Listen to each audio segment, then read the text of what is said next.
ഇത് മാസ് മോട്ടോഴ്സിൽ നിന്നാണ്. Honda deo വണ്ടി സ്റ്റാർട്ടിങ് കംപ്ലൈൻ്റ് ആയിട്ട് നമ്മൾ പോയി എടുത്തുകൊണ്ടുവന്ന വണ്ടിയാണ്. അപ്പോൾ നമുക്ക് നിലവിലതിന് ജനറലായിട്ട് സർവീസ്, ഓയിൽ ചെക്ക് ചെയ്തിട്ട് ആവശ്യമെങ്കിൽ മാറ്റാം, പൊല്യൂഷൻ ടെസ്റ്റ്, ഇത്രയും വർക്കാണ് മെയിനായിട്ട് പറഞ്ഞേക്കണേ. അപ്പോൾ ഞാൻ അതിൻ്റെ വണ്ടി ഓടിച്ചു നോക്കിയിട്ട് വണ്ടി വർക്കിന് കയറ്റിയിട്ടുണ്ട്. നിലവിൽ സ്റ്റാർട്ടിങ് കംപ്ലൈൻറ്റ് കാണിച്ചായിരുന്നത് നമുക്ക് പ്ലഗ് പോയതാണ്. പ്ലഗ് മാറ്റിയിട്ട് ഇപ്പോൾ വണ്ടി സ്റ്റാർട്ടായി കിട്ടി.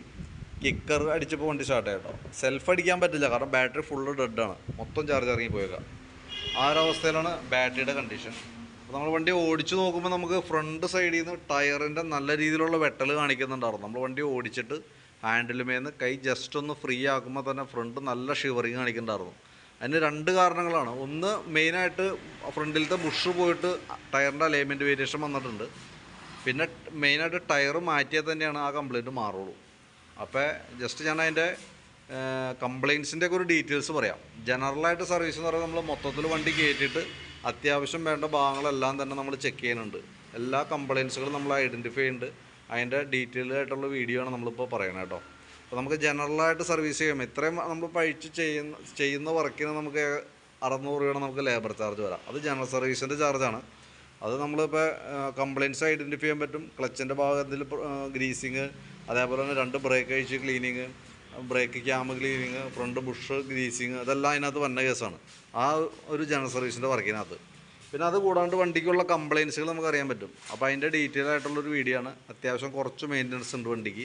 അതിൻ്റെ ഡീറ്റെയിൽസ് ഞാൻ ഓരോന്നായിട്ട് പറഞ്ഞുതരാം കേട്ടോ. നമുക്ക് ബാക്ക് ബ്രേക്കിൻ്റെ ഭാഗം നമ്മൾ ചെക്ക് ചെയ്യാൻ വേണ്ടി അയച്ചാണ്. ബ്രേക്ക് ലൈനർ നമുക്ക് നമ്മൾ കിടക്കുന്നത് കമ്പനി ലൈനറാണ്, ഹോണ്ടയുടെ ഒറിജിനൽ ലൈനർ തന്നെ കിടക്കണേ. അപ്പോൾ നമുക്ക് ബ്രേക്കിൻ്റെ ഭാഗം ഒന്നും ചെയ്യാനില്ല. ബ്രേക്ക് ക്യാമൊന്ന് അഴിച്ച് ഗ്രീസ് ചെയ്തിട്ട് റീസെറ്റ് ആക്കിയാൽ മതി, ബാക്കിലത്തെ ബ്രേക്കിൻ്റെ ഭാഗത്ത് കേട്ടോ. പിന്നെ നമുക്കുള്ളത് ബാക്ക് ഹബിൻ്റെ ഭാഗം ചെക്ക് ചെയ്തു.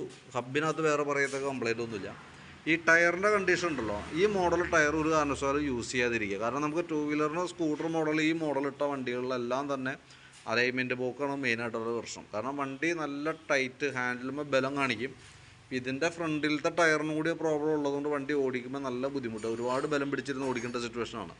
അപ്പോൾ ഇനി തന്നെയും മാറ്റിയിടുന്ന സമയത്ത് കമ്പനി ടയർ, അതായത് ഇപ്പോൾ നമ്മളുടെ വണ്ടിയുടെ ഫ്രണ്ടിൽ കിടക്കുന്ന മോഡൽ എന്ന് പറഞ്ഞു കഴിഞ്ഞാൽ സാപ്പർ മോഡലാണ്. ആ മോഡൽ ചൂസ് ചെയ്യാനായിട്ട് സാധിക്കും. അത് MRF-ലോ അപ്പോളോയിലോ സിയറ്റോ ഏത് വേണമെങ്കിലും എടുത്തോ. പക്ഷേ ഡിസൈൻ പാറ്റേൺ യൂസ് ചെയ്യുമ്പോൾ സാപ്പർ മോഡൽ യൂസ് ചെയ്യാനായിട്ട് ശ്രദ്ധിക്കുക. സാപ്പർ എന്നാണ് അതിന് പറയാം. ആ മോഡൽ യൂസ് ചെയ്യാനായിട്ട് ശ്രദ്ധിക്കുക. അപ്പോൾ നമുക്ക് അങ്ങനത്തെ കംപ്ലയിൻസുകൾ ഇല്ലാതിരിക്കും. മാക്സിമം നമുക്ക് ഉപയോഗിച്ച് തീർക്കാനും പറ്റും. പിന്നെ നമ്മളതിൻ്റെ എയർ ഫിൽറ്റർ ക്ലച്ചിൻ്റെ ഭാഗത്തേക്ക് വരുന്നുണ്ട്. എയർ ഫിൽറ്ററൊക്കെ നമ്മൾ അഴിച്ച് ക്ലീൻ ചെയ്യാൻ വേണ്ടി അഴിച്ചാണ്. അപ്പോൾ നമ്മൾ നോക്കുമ്പോൾ കമ്പനി ഫിൽറ്ററാണ്, ഹോണ്ടയുടെ ഒറിജിനൽ ഫിൽറ്ററിനാണ്. കുറച്ച് പൊടിയൊക്കെ ഉണ്ട്, നമുക്ക് തുടച്ച് ക്ലീനാക്കി നമുക്ക് റീസെറ്റ് ചെയ്യാം. പിന്നെ നമ്മൾ ചെക്ക് ചെയ്യുന്നത് ക്ലച്ചിൻ്റെ ഭാഗത്താണ്. ക്ലച്ചിൻ്റെ ഭാഗത്തേക്ക് വരുന്ന സമയത്ത് നമുക്ക് ഇവിടെയൊക്കെ ചെറുതായിട്ടൊരു ബെൽറ്റ് കട്ടായിട്ടുള്ളൊരു ഇത് കാണുന്നുണ്ട് ഇതിനകത്ത്. അതായത് ബെൽറ്റിൻ്റെ ഓരോ ഭാഗങ്ങൾ ഇവിടെ പിടിച്ചിട്ടുണ്ട്, അതായത് പൊട്ടിപ്പൊളിഞ്ഞ് പോകാനാണ് ഈ കാണുന്നത് കേട്ടോ. അപ്പോൾ ബെൽറ്റ് നമ്മൾ ഡീറ്റെയിൽ ആയിട്ട് ചെക്ക് ചെയ്യുന്ന സമയത്ത് ബെൽറ്റിൻ്റെ ഈ സൈഡൊക്കെ പൊട്ടി തുടങ്ങിയാണ്, നൂലൊക്കെ പോകുന്ന പുറത്തേക്ക് വന്നു തുടങ്ങിയിട്ടുണ്ട്. അപ്പോൾ സെൻറ്റർ ഭാഗം നോക്കുമ്പോൾ സെൻറ്റർ ഭാഗത്തും പൊട്ടൽ വീണിരിക്കണേ. അപ്പോൾ നമുക്ക് എത്രയും പെട്ടെന്ന് ബെൽറ്റ് മാറ്റിയിടാം, അതല്ലെങ്കിൽ ബെൽറ്റ് പൊട്ടി വഴിപ്പെട്ടു പോകും. കിടക്കുന്നത് കമ്പനി ബെൽറ്റ് തന്നെയാണ്, ഹോണ്ടയുടെ ഒറിജിനൽ ബെൽറ്റ് തന്നെയാണ്. പക്ഷേ നമുക്ക് അതിൻ്റെ ഒരു നല്ല കാലാവധി കഴിഞ്ഞിട്ടുണ്ട്. പിന്നെ നമ്മളതിൻ്റെ ഈ ഭാഗത്തേക്ക് വരുമ്പോഴത്തേക്കും അതിൻ്റെ roller weight, boss drive, variator ബോഡിയൊക്കെ നമ്മൾ ചെക്ക് ചെയ്യുന്നുണ്ട്. അപ്പോൾ ഇവിടെ നിലവിൽ വേറെ പ്രോബ്ലം ഇല്ല. ഇവിടെ ചെറിയൊരു പ്ലേ ഉണ്ട്, പക്ഷേ നമുക്ക് അതിന് വേണ്ടി ഇപ്പം ഒന്നും ചെയ്യേണ്ട ആവശ്യമില്ല. അതിൻ്റെ ഈ സെപ്പറേറ്റർ പീസസ് സെറ്റ് സ്ലൈഡ് എന്ന് പറയുക, ഒരു പ്ലാസ്റ്റിക്കിൻ്റെ ഒരു സെപ്പറേറ്റിംഗ് ബുഷാണ് അതിൻ്റെ ഉള്ളിൽ വരാം. അതിന് പ്ലേ ഉള്ളത് കൊണ്ട് തന്നെ നമ്മൾ ആ വണ്ടി ആക്സിലേറ്റർ കൊടുക്കുന്ന സമയത്ത് നമുക്കൊരു ചെറിയൊരു മുഴക്ക സൗണ്ട് ഫീൽ ചെയ്യുന്നുണ്ട് ഇവിടുന്ന്. ഇത് എത്രയും ഡിസ്റ്റൻസാണ് ഇതിനകത്ത് കാണിക്കുക. ചെറിയൊരു ഡിസ്റ്റൻസ് വരും, ചെറിയൊരു ഗ്യാപ്പ് ഫ്രീ പ്ലേ ഉണ്ടാവും, പക്ഷേ ഇത് ഇച്ചിരി കൂടുതലാണ്. പിന്നെ അതിൻ്റെ ബെൻഡെക്സിൻ്റെ ഭാഗം ചെക്ക് ചെയ്തു, വർക്കിംഗ് ഒക്കെ ഓക്കെയാണ്, വേറെ പ്രോബ്ലം ഒന്നുമില്ല. ചില ഭാഗങ്ങൾ ചില സമയങ്ങളിൽ ഒരു ടൈറ്റ് പോലെ കാണിക്കുന്നുണ്ട്, അത് നമുക്കൊന്ന് ലൂബ്രിക്കേറ്റ് ചെയ്ത് കയറ്റിയിടാം.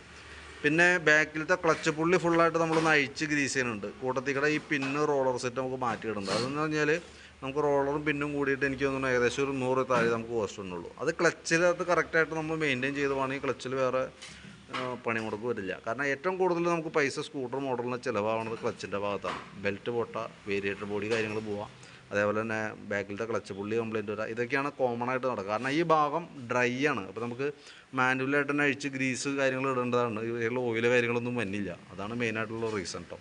അപ്പോൾ അത് ഞാൻ ക്ലിയർ ചെയ്തേക്കാം ആ പറഞ്ഞ രീതിയുടെ. വീലുകൾക്ക് വേറെ പ്രോബ്ലം ഒന്നുമില്ല. ആ കോളർ പിന്ന് കാര്യങ്ങളൊക്കെ മാറ്റി നമുക്ക് റീസെറ്റ് ആക്കാം. ക്ലച്ചിൽ നമുക്ക് വന്നത് ബെൽറ്റ് മാറ്റിയിടാം, പീസ്ലെറ്റ് മാറ്റാം, ആ വേരിയേറ്റർ ബോഡി അതിൻ്റെ ബുഷ് കാര്യങ്ങളൊക്കെ മാറ്റി റീസെറ്റ് ആക്കാം. പിന്നെ ഞാൻ പറഞ്ഞല്ലോ വണ്ടി സ്റ്റാർട്ടിങ്ങിൻ്റെ പ്രോബ്ലം കാണിച്ച പ്ലഗിൻ്റെ ആണ്. പ്ലഗ് മാറ്റിയിട്ടപ്പോൾ വണ്ടി സ്റ്റാർട്ടായിട്ടുണ്ട്. പ്ലഗിന് നമ്മൾ നോക്കുമ്പോൾ വലിയ പഴക്കം തോന്നുന്നില്ല. പക്ഷേ പ്ലഗിൻ്റെ ഹെഡിനകത്ത് കരിയുടെ അളവ് കൂടുതലുള്ളത് കൊണ്ടാണ് ഈ പ്രോബ്ലം കാണിക്കുക.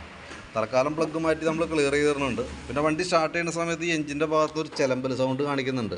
അതിൻ്റെ കാരണം വെച്ചാൽ ഒന്ന് ടാപ്പറ്റ് ചെറിയൊരു ലൂസ് ഉണ്ട്. അതുകൂടാതെ ഇതിൻ്റെ ഉള്ളിൽ എഞ്ചിൻ്റെ ഈ കവറിൻ്റെ ഉള്ളിലകത്താണ് ക്യാം ഷാഫ്റ്റിൻ്റെ ടൈമിങ് ക്യാം ചെയിൻ്റെ ടെൻഷനർ എന്ന് പറയും. അത് ഈ ഇരിക്കുന്ന ചെയിൻ ലൂസാവും. ആ ലൂസാവുന്നതിൻ്റെ അനുസരിച്ചിട്ട് അത് ഓട്ടോമാറ്റിക്കായിട്ട് അഡ്ജസ്റ്റ് ചെയ്ത് താഴേക്ക് ഇങ്ങനെ കൊടുത്തുകൊണ്ടിരിക്കുക. അതിൻ്റെ ഒരു കപ്പാസിറ്റി കഴിഞ്ഞിട്ടുണ്ട്. അതിൻ്റെ ഒരു ആരംഭമാണ് ചിലമ്പൽ സൗണ്ട്. അത് നമ്മൾ കൈയോടെ മാറ്റിയിട്ടില്ല എന്നുണ്ടെങ്കിൽ പിന്നെ തൊട്ടടുത്ത് തന്നെ വീണ്ടും എൻജിൻ സൗണ്ട് നല്ല സൗണ്ടായിട്ട് നമ്മൾ വീണ്ടും കയറ്റേണ്ടതായിട്ട് വരും.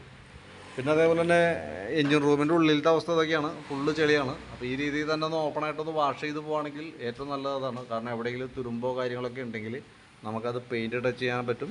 കാര്യമായിട്ടുള്ള തുരുമ്പിലേക്ക് ചേസിൻ്റെ ഭാഗമൊക്കെ പോവാതെ നമുക്ക് സംരക്ഷിക്കാനും പറ്റും. പിന്നെ കാർബറേറ്റർ അസംബ്ലി നമുക്ക് ഓൾറെഡി ജനറൽ സർവീസിൽ വന്നതല്ല. കാർബറേറ്റർ ക്ലീനിങ് ജനറൽ സർവീസിൽ വന്നതല്ല.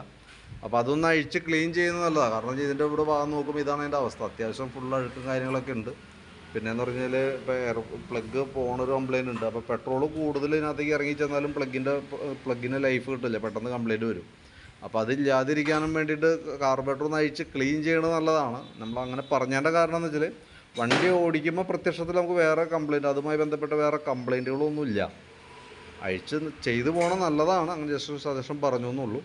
കാരണം എന്ന് വെച്ചാൽ ആ ഭാഗം ഫ്യൂവലിൻ്റെ ഭാഗം കൂടി കറക്റ്റ് ചെയ്ത് ഇടാണെങ്കിൽ നമുക്ക് കാർബറേറ്റർ അഴിച്ച് ക്ലീൻ ചെയ്യാൻ അതിൻ്റെ ഉള്ളിൽ മിക്കവാറും അതിൻ്റെ സ്ലോജറ്റ് കാര്യങ്ങളൊക്കെ മാറ്റിയിടേണ്ടതായിട്ട് വരും. അപ്പോൾ ഏകദേശം നമുക്കൊരു 10-500 രൂപയോളം നമുക്ക് അതിന് ചിലവ് തന്നെ കേസാണ്. അപ്പോൾ നോക്കിയിട്ടൊന്ന് പറയാം. പെർമിഷൻ തരാണെങ്കിൽ നമുക്ക് അതും കൂടി അഴിച്ചിട്ട് നമുക്ക് ക്ലീൻ ചെയ്ത് റീസെറ്റ് ആക്കാം. അപ്പോൾ ആ സെക്ഷനാണ് കറക്റ്റായിട്ട് പൊക്കോളൂ. ഇപ്പോൾ ഞാൻ ഇടുന്ന എസ്റ്റിമേറ്റിൽ അത് പന്നില്ല കേട്ടോ, അത് ഉൾപ്പെടുത്തുന്നില്ല. കാരണം അത് നമുക്കൊരു മേജർ ഒരു കംപ്ലയിൻറ്റ് നമുക്ക് ഇപ്പോഴത്തെ കണ്ടീഷനിലില്ല. നാളെ ഒരിക്കലും കംപ്ലയിൻറ്റ് ഇല്ലാതിരിക്കണമെങ്കിൽ നമുക്കത് തിരിച്ച് ക്ലീൻ ചെയ്തിടാമെന്ന് മാത്രം. അപ്പോൾ അത് തൽക്കാലം നമ്മൾ ഇതിനകത്ത് സ്കിപ്പ് ചെയ്തിടാണ്. നോക്കിയിട്ട് വീഡിയോ കണ്ടുമ്പോൾ നോക്കിയിട്ട് പറഞ്ഞാൽ മതി. നമുക്ക് ചെണിയ കൂട്ടത്തിൽ കിടന്ന് ചെയ്തിടാം. ഓക്കെ, ഏകദേശം ഒരു 500 രൂപയോളം നമുക്ക് അതുമ്പോൾ മാത്രം വന്നിട്ടുണ്ട്. കാർബറേറ്റർ ക്ലീനർ വരും, സ്ലോജറ്റ് വരും, അതിൻ്റെ ലേബർ ചാർജ് വരും. അതെല്ലാം കൂടി വരും ഏകദേശം ഒരു 490 രൂപ അടുത്തെങ്ങാണ്ടാണ് വന്നത്. ഒരു 500 പ്രതീക്ഷിക്കുക. പിന്നെ അതേപോലെ ഫ്രണ്ടിലേക്ക് വരുമ്പോഴത്തേക്കും ഫ്രണ്ട് ബുഷുകൾ കംപ്ലയിൻറ്റ് കാണിച്ചിട്ടുണ്ട്. ഇത്രയും പ്ലേ കാണിക്കുന്നുണ്ട്. അതുകൊണ്ടാണ് അതിൻ്റെ ബുഷ് പോയേക്കണാണ്, ലിങ്കിൻ്റെ ബുഷുകളാണ്. അപ്പോൾ അത് മാറ്റിയിടാനാണ് നല്ലത്. ഗ്രീൻ ബുഷും ഫ്രണ്ടിലെ ഷോക്കിൻ്റെ ബുഷിനും ചെറിയ പ്ലേ കാണിച്ചു തുടങ്ങിയിട്ടുണ്ട്. കാരണം ഇത്രയും പ്ലേ ഉണ്ട് ഇതിനകത്ത്. അപ്പോൾ ആ ബുഷ് സെറ്റ് നമുക്ക് മാറ്റി റീസെറ്റ് ചെയ്യണമായിരിക്കും ഏറ്റവും നല്ലത് കേട്ടോ. പിന്നെ ഫ്രണ്ടിലത്തെ ബ്രേക്ക് ലൈനർ നമ്മൾ ചെക്ക് ചെയ്തു. ലൈനർ വേറെ പറയത്ത കംപ്ലയിൻ്റ് ഒന്നുമില്ല, നമുക്ക് ക്ലീൻ ചെയ്തിടാം. കേബിളുകളെല്ലാം തന്നെ ഡാമേജാണ്. കാരണം വെച്ചാൽ ബ്രേക്കിൻ്റെ ഈ കേബിളൊക്കെ ഫുൾ ഔട്ടർ വലിഞ്ഞിരിക്കാം.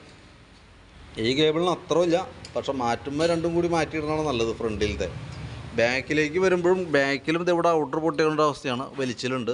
കാരണം ബ്രേക്ക് ലോഡായി നിൽക്കുന്നൊരു കണ്ടീഷനാണ് വണ്ടി ഇപ്പോൾ ഓടിക്കൊണ്ടിരിക്കുന്നത്.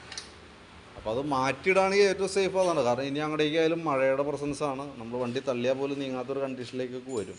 പിന്നെ ബ്രേക്കിൻ്റെ കേസാകുമ്പോൾ എപ്പോഴും നമ്മൾ ക്ലിയറായിട്ട് കൊണ്ടുനടക്കണം. കാരണം ഞാൻ എവിടെയെങ്കിലുമൊക്കെ വെച്ച് ബ്രേക്ക് പിടിക്കുന്ന സമയത്ത് ജാമായി നിൽക്കാനൊക്കെ ഉള്ള സാധ്യത കേബിളിൻ്റെ പഴക്കം കൊണ്ട് വരും. അപ്പോൾ അതില്ലാതിരിക്കാനായിട്ട് കൈയോടെ തന്നെ അത് മാറ്റിയിടാണെങ്കിൽ ഏറ്റവും സേഫ് അതാണ് കേട്ടോ. പിന്നെ ഫ്രണ്ടിലത്തെ ടയറിൻ്റെ കണ്ടീഷൻ ഞാൻ പറഞ്ഞു. ടയർ നമ്മളിങ്ങനെ നോക്കുമ്പോൾ പ്രത്യക്ഷത്തിൽ നമുക്ക് വേറെ പ്രോബ്ലം തോന്നണില്ല. പക്ഷേ വണ്ടി ഓടുന്ന സമയത്ത് നല്ല രീതിയിൽ ഷിവറിങ് ആണ്. പക്ഷേ ഞാൻ ടയറിൻ്റെ ലൈന് കാര്യങ്ങളൊക്കെ ചെക്ക് ചെയ്തു. ഇനി അതുമായി ബന്ധപ്പെട്ട എന്തെങ്കിലും പ്രോബ്ലം ആണോ എന്ന് അറിയാൻ വേണ്ടിയിട്ട്. പക്ഷേ അലൈൻമെൻറ്റ് ലൈനും കാര്യങ്ങളൊക്കെ കറക്റ്റ് തന്നെയാണ്. അത് നമുക്ക് ടയർ റൊട്ടേഷൻ ചെയ്താൽ മാറ്റിയിടാവുന്ന കേസുള്ളൂ. കാരണം എന്താ വെച്ചാൽ ഇപ്പോൾ നമുക്ക് ബാക്കിൽ കിടക്കുന്ന ടയർ ഒരു കാരണവശാലും ഫ്രണ്ടിലേക്ക് യൂസ് ചെയ്യാൻ പറ്റില്ല. അപ്പോൾ ഈ മോഡലിൻ്റെ ഫ്രണ്ടും ബാക്കും ടയർ ഒരേ സൈസാണ്, 10 ഇഞ്ച് സൈസാണ് ഫ്രണ്ടിലും ബാക്കിലും തന്നെ. റൊട്ടേഷൻ ചെയ്യാം. അപ്പോൾ നമ്മൾ ബാക്കിലത്തെ ടയർ മാറ്റണ സമയത്ത് എന്താ ചെയ്യേണ്ടതെന്ന് വെച്ചാൽ ഈ ഫ്രണ്ടിലത്തെ ടയർ ഡിസ്കേപ്പാടി അഴിച്ച് ബാക്കിലേക്ക് യൂസ് ചെയ്യാം, പുതിയ ടയർ ഫ്രണ്ടിലിടാം. ആ പുതിയ ടയർ ഫ്രണ്ടിൽ വന്നു കഴിയുമ്പോൾ നമ്മുടെ വണ്ടിയുടെ വെട്ടൽ കാര്യങ്ങളൊക്കെ മാറിക്കോളും. ഈ ടയർ ബാക്കിലേക്ക് പോകുമ്പോഴത്തേക്ക് അത് ആ രീതിയിൽ ലോഡായി കിടന്ന് ഓടി തീർന്നും പോയിക്കോളും. അങ്ങനെയാണ് നമ്മൾ എപ്പോഴും ചെയ്യേണ്ടത് കേട്ടോ. അപ്പോൾ 10 ഇഞ്ച് വീലുള്ള വണ്ടികൾ നോക്കുമ്പോൾ ലേറ്റസ്റ്റ് മോഡൽ വണ്ടികൾ എന്ന് പറയുമ്പോൾ ഫ്രണ്ട് 12 ഇഞ്ച് ബാക്ക് 10 ഇഞ്ച്, അത് റൊട്ടേഷൻ ചെയ്യാൻ പറ്റില്ല. പഴയ മോഡൽ വണ്ടികൾ, പഴയ മോഡൽ ആക്റ്റീവ ആയാലും ഡിയോ മോഡലൊക്കെ ആയാലും ഫ്രണ്ടും ബാക്കും ഒരേ സൈസാണ്, 10 ഇഞ്ച് വരാം. അപ്പോൾ റൊട്ടേഷൻ ചെയ്യാം. അപ്പോൾ എപ്പോഴും നമ്മൾ പുതിയ ടയർ ഫ്രണ്ടിലിടാം, ഫ്രണ്ടിൽ കിടക്കുന്ന ടയർ ബാക്കിലേക്ക് റൊട്ടേറ്റ് ചെയ്ത് വിടണം നല്ലത്. കാരണം ഫ്രണ്ടിൽ എങ്ങനെ നോക്കിയാലും ഏത് വണ്ടിയുടെ നിങ്ങൾ നോക്കിക്കോ അതിൻ്റെ റൈറ്റ് സൈഡിൽ ഒരു ചെറിയ തേയ്മാനം ഉണ്ടാവും. റൈറ്റ് സൈഡിൽ ചെറിയൊരു തേയ്മാനം, കട്ട കൂടുതൽ തേയ്മാനം വന്നിട്ടുണ്ടാവും. അപ്പോൾ അത് നമുക്കിങ്ങനെ റൊട്ടേഷൻ ചെയ്യുമ്പോൾ മാക്സിമം നമുക്ക് ഉപയോഗിച്ച് തീർക്കാനായിട്ട് പറ്റും. അതാണ് അതിൻ്റെ ബെനിഫിറ്റ് കേട്ടോ. അപ്പോൾ നോർമൽ വെച്ചേക്കാം, മാറ്റണ സമയത്ത് അങ്ങനെ ചെയ്താൽ മതി. ഇങ്ങനെ കൂട്ടുന്ന നമ്മൾ മാറ്റി ക്ലിയർ ചെയ്തിട്ട് തരാം. പിന്നെ ബാറ്ററിയുടെ കണ്ടീഷൻ നമ്മൾ നോക്കുമ്പോൾ ബാറ്ററി കംപ്ലൈൻറ്റാണ്. ഇതും ഇരിക്കുന്ന ബാറ്ററി എക്സൈഡിൻ്റെ ബാറ്ററിയാണ്. ഫുൾ ഡെഡ് എന്ന് പറഞ്ഞാൽ ഫുൾ ഡെഡ് ആയ അവസ്ഥയിലാണ് വന്നത്. 2 വോൾട്ട് ഉണ്ടായുള്ളൂ. നമ്മളിപ്പോൾ ചാർജ് ചെയ്തിട്ട് കയറ്റി, വോൾട്ട് നേരെ താഴേക്ക് വന്നുകൊണ്ടിരിക്കുക. 12.5 വോൾട്ട് ഉണ്ടായതാണ്. ഇപ്പോൾ നിലവിൽ 11.106 റേഞ്ചിലാണ് നിൽക്കുന്നത്. അപ്പോൾ ബാറ്ററി കംപ്ലൈൻ്റ് ആണ്. ബാറ്ററി മാറ്റി വെച്ചാലാണ് നമുക്ക് സെൽഫ് വർക്കിംഗ് റെഡിയാക്കാൻ പറ്റുള്ളൂ. സെൽഫിൻ്റെ കേസ് റെഡിയാക്കണമെങ്കിൽ ബാറ്ററി മാറ്റി പുതിയത് വെച്ചാലാണ് പറ്റുള്ളൂ. പിന്നെ അതേപോലെ ഈ ഭാഗത്തേക്ക് വരുമ്പോഴത്തേക്കും പ്ലഗ് ഞാനിപ്പോൾ പുതിയതിട്ടിട്ട് വണ്ടി ഓടിച്ചു നോക്കിയിരുന്നു. ഇതാണ് നമ്മുടെ പഴയ പ്ലഗ് കേട്ടോ. പിന്നെ അതേപോലെ തന്നെ സെക്കൻഡറി ഫിൽറ്റർ എന്നുള്ള യൂണിറ്റ് സ്പോഞ്ച് പോലത്തെയാണ്, മൊത്തം പൊടിഞ്ഞൊരവസ്ഥയിലാണ്. അതും കൂടി കൂട്ടത്തിൽ നമുക്ക് മാറ്റിയിടാം. അതേപോലെ എഞ്ചിൻ ഓയിൽ ചേഞ്ച് ചെയ്തിട്ടുണ്ട്. ചെക്ക് ചെയ്തിട്ട് മാറ്റാനാണ് പറഞ്ഞത്. അത് തീരെ ആവശ്യമാണെന്ന് പറയാൻ പറ്റില്ല, പക്ഷേ അത്യാവശ്യം നല്ല രീതിയിൽ തന്നെ കളറ് മാറിയിട്ടുണ്ട്. ലെവൽ കുറവ് കാര്യങ്ങളൊന്നും തോന്നുന്നില്ല, കളർ ചേഞ്ച് നല്ല രീതിയിലുണ്ട്. കാരണം അത് ഈ ഭാഗത്ത് എഞ്ചിൻ ഹെഡിൻ്റെ ഇവിടെ നോക്കുമ്പോൾ നമുക്ക് അറിയാൻ പറ്റും, നല്ല കറുത്ത രീതിയിലിരിക്കുക.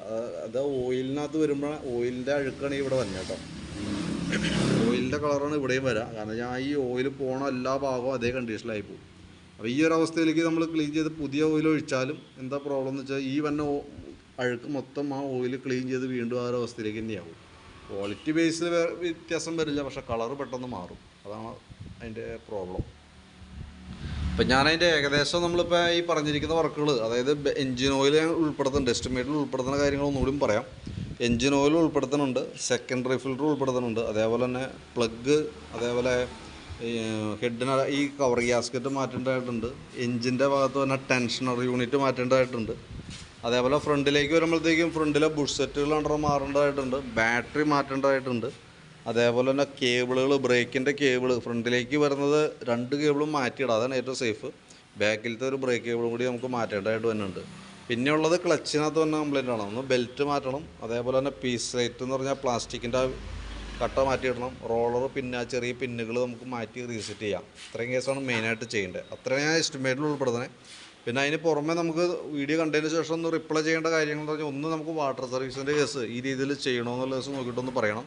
പിന്നെ കാർബറേറ്റർ ക്ലീനിങ് ചെയ്യണമെന്നുള്ള കേസും കൂടി നോക്കിയിട്ടൊന്ന് പറയാം. ബാക്കിയതെല്ലാം തന്നെ ഞാൻ എസ്റ്റിമേറ്റിൽ ഉൾപ്പെടുത്തിയിട്ടുണ്ട്. അപ്പോൾ വീഡിയോ കണ്ടപ്പോൾ നോക്കിയിട്ടൊന്ന് റിപ്ലൈ ഇട്ടേക്കാം. അതനുസരിച്ച് നമുക്ക് വർക്ക് കംപ്ലീറ്റ് ചെയ്യാവുന്നതാണ് കേട്ടോ.